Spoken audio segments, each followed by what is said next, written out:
Sticking with snow, is it just me, or are we getting more snow in May than we got in January and February? I think you might be right. Right, Alana? Fact, yes. We saw extremely dry January and February in Salt Lake City. We actually were topping those top 10 records. And yeah, this month we've been active and we still have storms out there. Live look from West Valley City as we look over the Wasatch. We know those high-based showers and storms still holding steady. And we saw snow along the benches and in certain locations, including our resorts today. And it's May 20th. So yeah, not a surprise. Very on brand for Utah. But we opened the door for that cooler air with the front that came through. We keep the winds going in the south. But throughout the state, we're running well below average.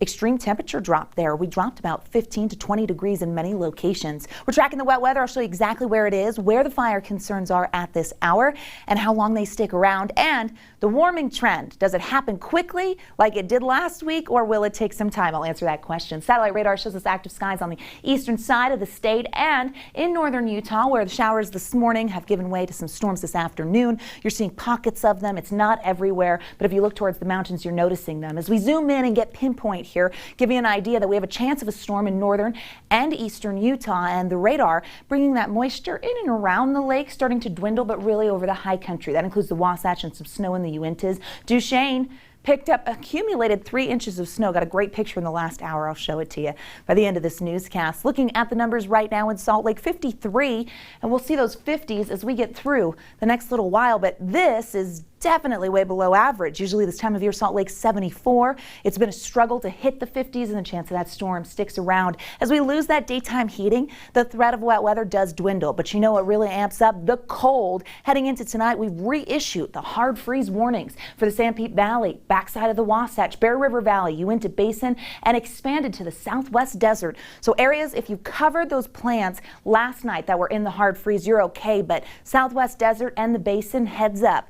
You're part of this, and this goes into effect and will stick around through tomorrow morning. So another cold start to our day if you're going to be out and about early. Live look from our Dixie Tech camera in St. George, where we do have some breezy conditions, and that's why it looks a little hazy out there. Blowing dust has been a consistent in southern Utah, but the winds changed directions today because we were dealing with westerly winds yesterday. Now it's northerly since the front went through, so some gap winds coming out through our canyons. That's why that Springdale number stays up there.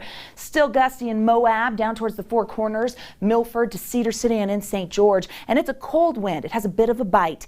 Regardless, that wind definitely does prompt fire danger, which is why we have a red flag warning in effect for Washington County near Lake Powell, Moab, and the Four Corners area. This will hold until 9 p.m. and when the winds relax, we'll get a little bit of a break, which is good news. Let's take a step back and look at the big picture. So cooler air here. It stays for our weekend. It's a gradual warming trend throughout the state. That high pressure off the coast wants to build. As we head into next week, that helps us, and our temperatures climb to average and then above it as we get through the middle of our work week. Then keeping our eye on a system. Now we're far out, but this low pressure system would roll through towards the end of next week. On Friday, it could bring some stormy conditions. That's likely to change. It's far out, but just give you an idea of how the pattern's shaping up for the next several days.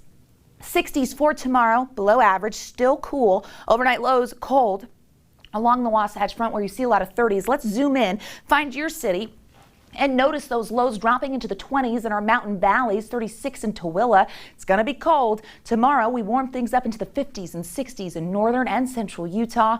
Places like Perwin getting to 68, 60 in Monticello, and 80s in St. George. Speaking of Washington County, the next 7 show that warming trend with the 90s returning by Tuesday. Average this time of year is 87, so we'll hover around it as we get through the weekend. Winds relaxing by tomorrow afternoon. Here's the Wasatch Front. Chance tomorrow with just a weak disturbance, and then again maybe Tuesday and Friday. Those numbers get back to the 80s. It just takes some time. Below average for the weekend. Drier patterns setting up, but what a doozy with that May snow. Glenn, Emily, over to you. All right. Yes, indeed. Thank you so much, Alana. Time now for a look at sports with our West